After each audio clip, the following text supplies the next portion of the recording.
ആപ്ലിക്കേഷൻ്റെ പുതിയൊരു വീഡിയോയിലേക്ക് സ്വാഗതം. ആധാറിനെ കുറിച്ചുള്ള പുതിയ അറിയിപ്പുകളെക്കുറിച്ചാണ് ഇന്നത്തെ video.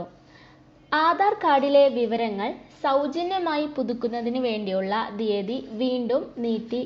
Unique identification authority of India സൗജന്യമായി ആധാർ പുതുക്കുവാനുള്ള സമയപരിധി നാളെ ഡിസംബർ 14 അവസാനിക്കാനിരിക്കെയാണ് തീയതി നീട്ടിയതായിട്ടുള്ള അറിയിപ്പുണ്ടാകുന്നത്.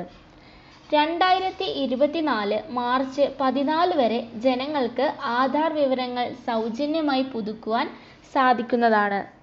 നേരത്തെ ഈ വർഷം ജൂൺ 14 സമയപരിധി വെച്ചുകൊണ്ടായിരുന്നു UIDAI ആധാർ പുതുക്കുന്നതിനായി അറിയിപ്പ് ഇറക്കിയത്.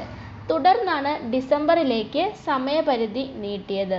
ഡിസംബറിൽ നിശ്ചയിച്ച സമയപരിധിക്ക് അവസാനിക്കാറായിട്ടും ആധാർ പുതുക്കൽ പൂർത്തിയാക്കാൻ സാധിക്കാതെ വന്നതോടെയാണ് തീയതി നീട്ടിയത്. UIDAI വെബ്സൈറ്റിലൂടെയോ ആപ്ലിക്കേഷനിലൂടെയോ ആധാർ പുതുക്കുന്നതിന് സൗജന്യമായി തുടരും.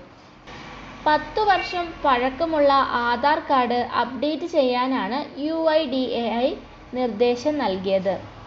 മാർച്ച് 14 ശേഷമുള്ള ആധാർ പുതുക്കലിന് പണം ഈടാക്കുന്നതാണ്. ആധാറിൻ്റെ മൈ ആധാർ പോർട്ടലിൽ നിന്ന് ഓൺലൈൻ സൗജന്യ സേവനം ലഭ്യമാണ്. കൃത്യമായി ആധാർ വിവരങ്ങൾ പുതുക്കിയിട്ടില്ലെങ്കിൽ ബാങ്ക് മേഖല, സർക്കാർ സേവനങ്ങൾ തുടങ്ങിയവയിൽ പ്രതിസന്ധികൾ നേരിടേണ്ടി വരും.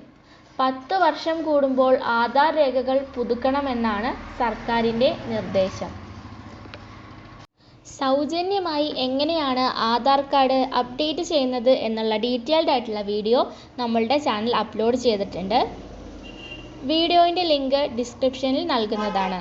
വീഡിയോ ഇഷ്ടമായെങ്കിൽ ലൈക്ക് ചെയ്യാനും ഷെയർ ചെയ്യാനും അതുപോലെ തന്നെ സബ്സ്ക്രൈബ് ചെയ്യാനും മറക്കരുത്.